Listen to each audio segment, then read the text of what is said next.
البدع والأهواء، أهل البدع العقائدية وأهل البدع السياسية. نقول بيننا وبينكم السلف، بيننا وبينكم الكتب، كان فيقول البدع بيننا وبينكم. Bismillahirrahmanirrahim. Alhamdulillah. Wassalatu wassalamu ala Rasulillah wa ala alihi wa sahbihi wa man. Kita mulakan bacaan Bulughul Maram yang ditulis oleh Al-Hafidz Ibnu Hajar Al-Asqalani rahimahullah taala. Kita di bab yang keempat. Kemarin kita sudah masuk bab yang keempat. Bab sutratil musolli. Bab sutrah pembatas untuk orang yang sholat. Dan kita sebutkan hadis Abu Juhaym radhiyallahu anhu. Kalau seseorang dia itu menunggu ya 40, tidak disebutkan 40 apa, lebih bagus daripada melewati orang yang sudah sholat. Tambahan dari dosa dhaif. Kemudian juga disebutkan batasan dari sutrah tingginya adalah mislum akhratir rahl, seperti bagian belakang dari tempat duduk ya tunggangan, dari kaki ya sekitar ya 25 cm seperti itu. Satu hasta itu 2/3 itu. Berikutnya kita baca hadis yang ketiga di bab ini. Hadis nomor 215. Wa an Sabrah bin Ma'bad al-Juhani. Dari Sabrah bin Ma'bad al-Juhani radhiyallahu anhu. Disebutkan oleh Imam Sunani Abu Thurayyah.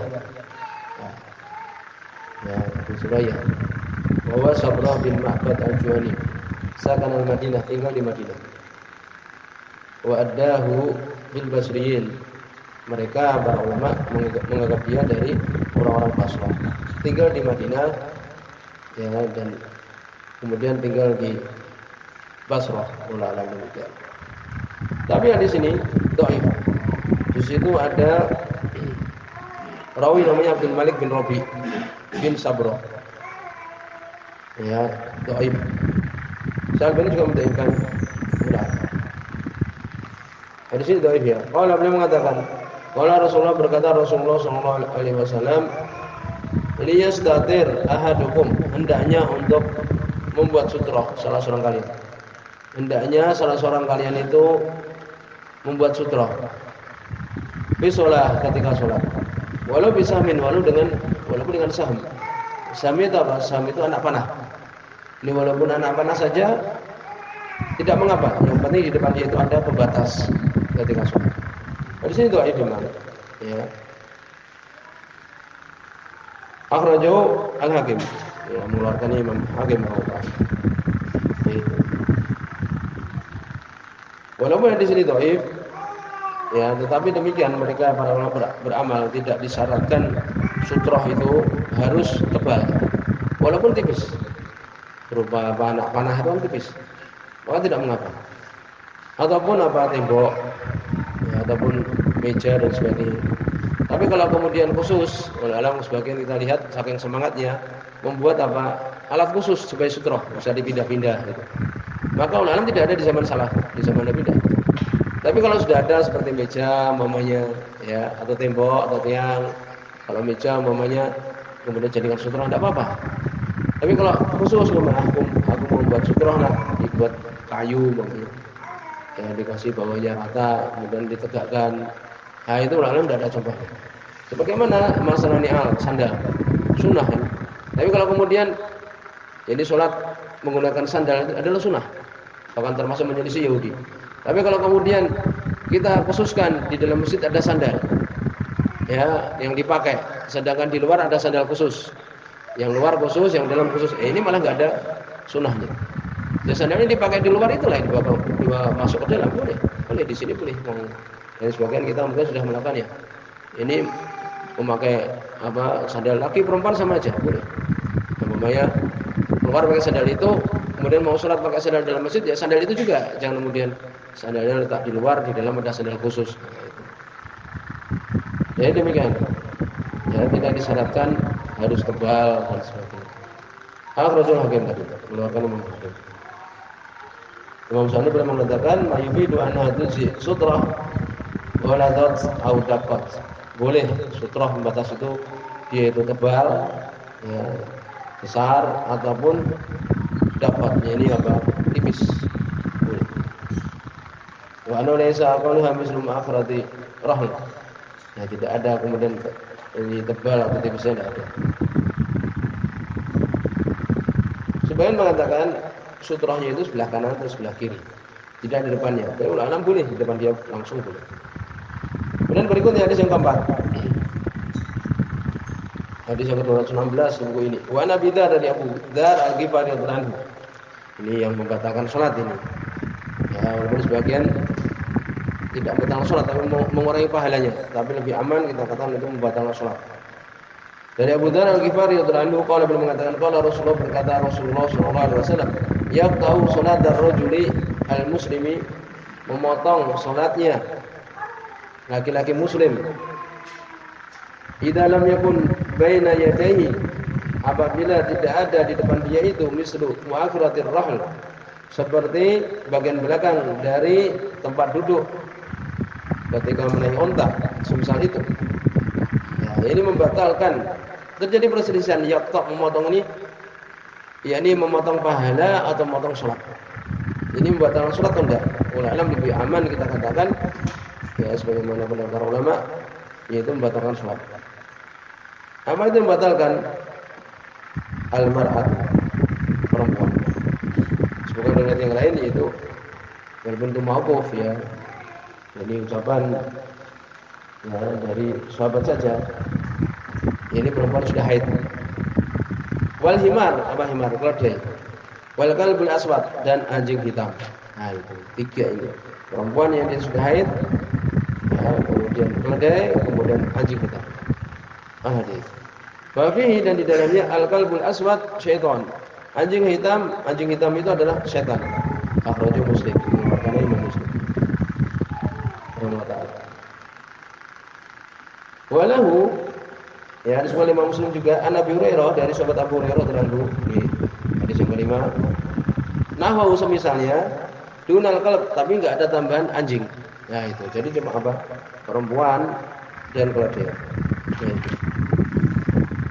kemudian yang keenam, hadis yang keenam wali Abi Dawud wa Imam Abu Dawud wa Nasai dan Imam Nasai an Ibnu Abbas dari Abdullah bin Abbas radhiyallahu anhu. Nahwu semisalnya duna akhirahu ya tanpa ada tambahan yang akhirnya. Ya.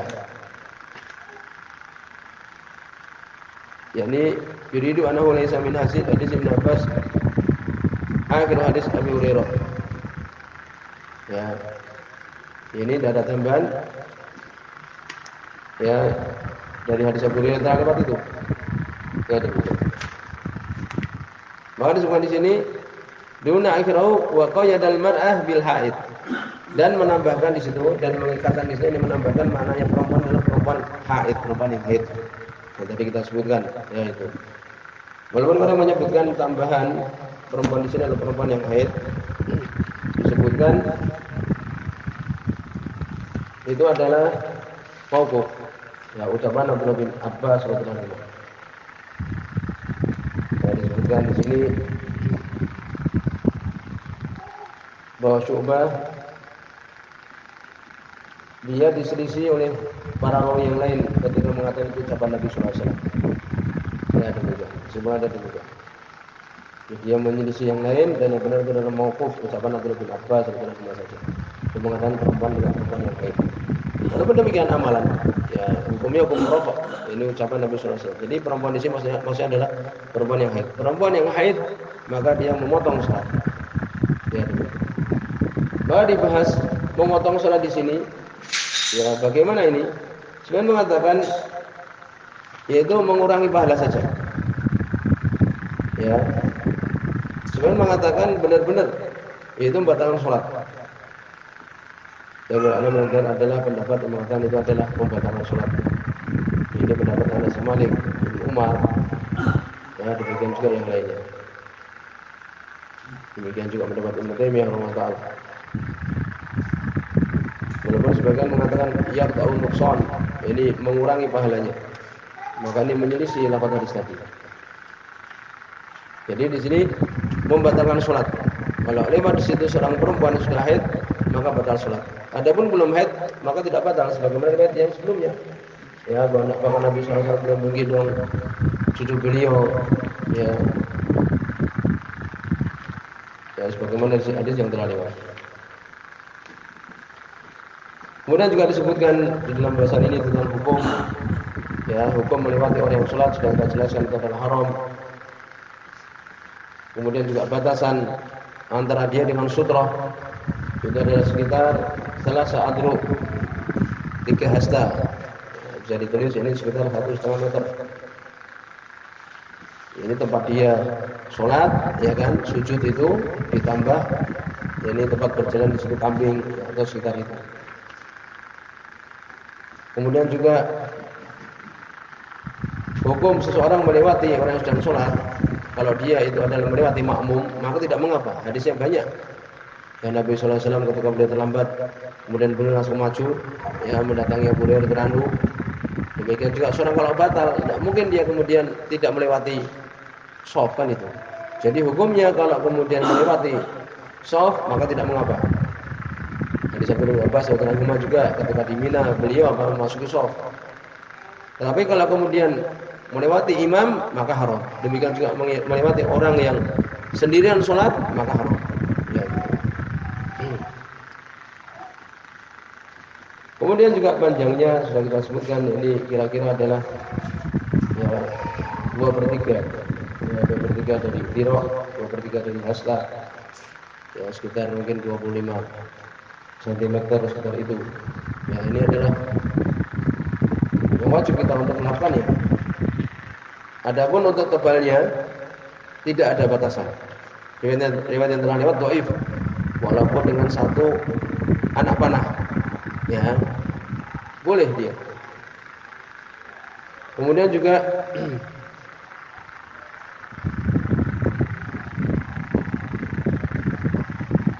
ya disebutkan di situ juga hadis yang dibawakan oleh Imam Abdul Razzaq rahimahullah.